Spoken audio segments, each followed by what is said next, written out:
Hello, welcome to Dynamite's Hit or Miss for AEW Dynamite. I will give you the results of the matches, so spoiler alerts. Jon Moxley defeated Big Bill in what was a decent solid match. I'm going to give this a hit as I thoroughly enjoyed the match. I enjoyed what I was watching. These are two guys that I do enjoy watching anyway. So yeah, this one gets a hit. And the interview with Roderick Strong backstage, AEW's style is they like to do a lot of interviews with guys, and they got multiple guys that can do interviews. Each to their own, I guess. But this is going to get a miss because I'm not too keen on the Roderick Strong character at the minute. I don't like where they're taking him. Roderick Strong's a decent athlete. He doesn't need this neck brace thing, and you could tell that by the end of the show and the way that panned out. Then we have Don Callis and Takeshita's Master Plan. And they're going after Ibushi, who has links to Kenny Omega. I'm not sure why they would want to put a screwdriver in a painting, but this gets a hit. And, I hate Don Callis. I can't stand him. He's a slime ball. But the fact that he's getting a hit shocks me. And then there's an interview with BCC, again, another backstage interview. And they set a challenge for Big Bill and Ricky Starks. Hey, this gets a hit. I like BCC, but there's no one from Blackpool in that group still, since Regal left. So I find that to be quite problematic, me being British. Then Hook has a backstage interview, and Orange Cassidy comes in, and Renee's like, "Hey Orange, how you doing?" He's like, "Good."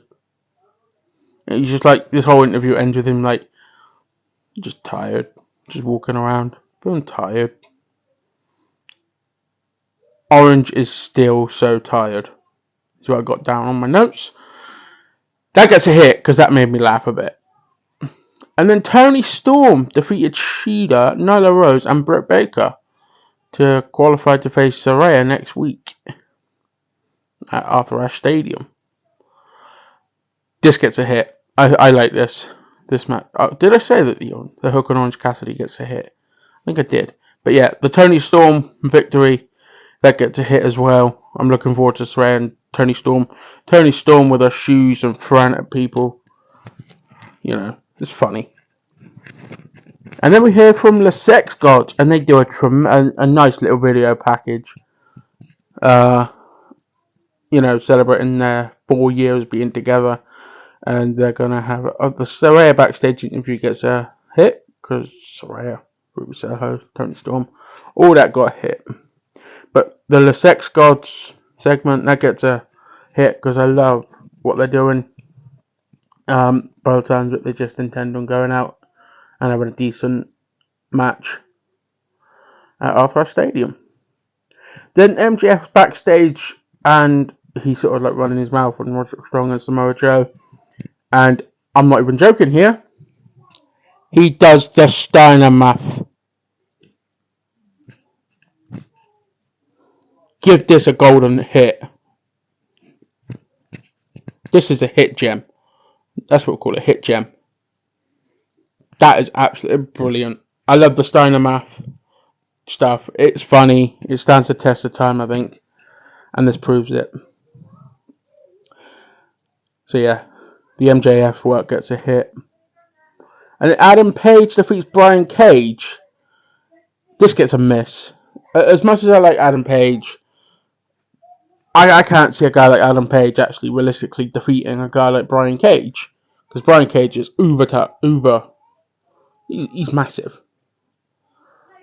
It takes a lot of talent to defeat a guy like Brian Cage. And then Adam Page and Swerve Strickland exchange some words. And then Brian Cage attacks Adam Page. Only thing is, as Cage is attacking Page, the Bucks come out. They give Cage a super kick. And Prince Nana is like doing this dancing thing and having fun, thinking Brian Cage is kicking ass. Brian Cage is not kicking ass.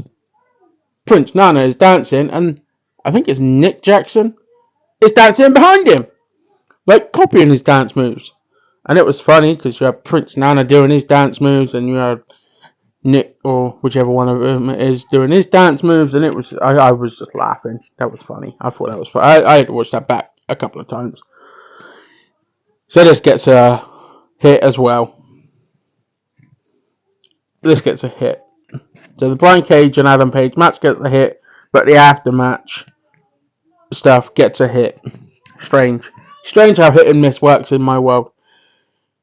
And then we have a Daniel Garcia interview, and Don Callis interrupts, trying to say that Chris Jericho's not that great, he's a bit of a poison, he's all this, that, and the other.